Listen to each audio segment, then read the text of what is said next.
ട്രാഫിക്കിന്റെ പേരിൽ പോലീസ് കൊള്ളപ്പിഴ ഈടാക്കുമ്പോൾ ദേശീയപാത TVS കവലയിൽ വാഹനങ്ങൾ ലൈൻ ട്രാഫിക് സംവിധാനങ്ങൾ അട്ടിമറിച്ച് സഞ്ചാരങ്ങൾ തടസ്സപ്പെടുത്തുന്നത് കണ്ടില്ലെന്ന് നടിച്ച് പോലീസ്.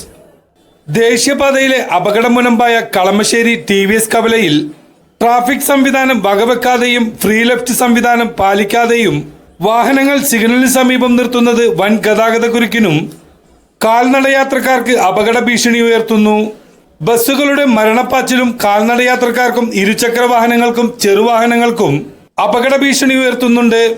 സിഗ്നൽ സംവിധാനം തകരാറിലായാൽ പോലും തിരിഞ്ഞു നോക്കാത്ത പോലീസ് ദേശീയപാത യൂണിവേഴ്സിറ്റി സിഗ്നലിന് സമീപം മെട്രോ തൂണുകളുടെ ഇടയിൽ ഒളിച്ചിരുന്ന് ലൈൻ ട്രാഫിക് തെറ്റിക്കുന്ന വാഹനങ്ങളുടെ പടമെടുത്ത് പിഴ ഈടാക്കുന്നത് നിത്യസംഭവമാണ്.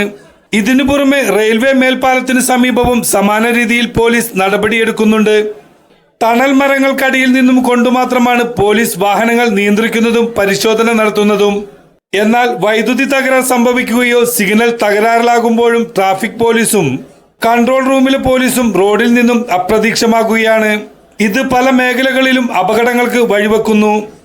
സൗത്ത് കളമശ്ശേരിയിൽ നിന്നും HMT ഭാഗത്തേക്ക് പോകുന്ന വാഹനങ്ങൾ TVS കവലയിലുള്ള സിഗ്നൽ കാത്തുകിടക്കുന്നത് യാതൊരു നിയന്ത്രണവും ഇല്ലാതെയാണ്.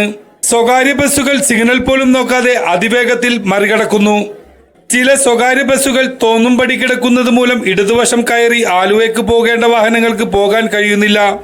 എറണാകുളം ഭാഗത്തു നിന്നും വരുന്ന വാഹനങ്ങളിൽ ചില സിഗ്നൽ തെറ്റിച്ചുകൊണ്ട് HMT കവലയിലേക്ക് തിരിയുമ്പോൾ സൗത്ത് കളമശ്ശേരിയിൽ നിന്നും വരുന്ന വാഹനങ്ങളുമായി കൂട്ടിയിടിച്ച് അപകടമുണ്ടാകുന്നത് പതിവാണ്.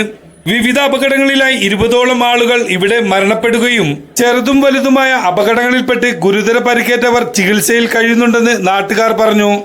എന്നാൽ അപകട പരമ്പര തുടരുമ്പോഴും TVS കവലയിൽ നിരീക്ഷണ ക്യാമറ സ്ഥാപിക്കണമെന്നുള്ള ആവശ്യത്തിന് പതിറ്റാണ്ടുകളുടെ പഴക്കമുണ്ട്. ന്യൂസ് 95 കളമശ്ശേരി.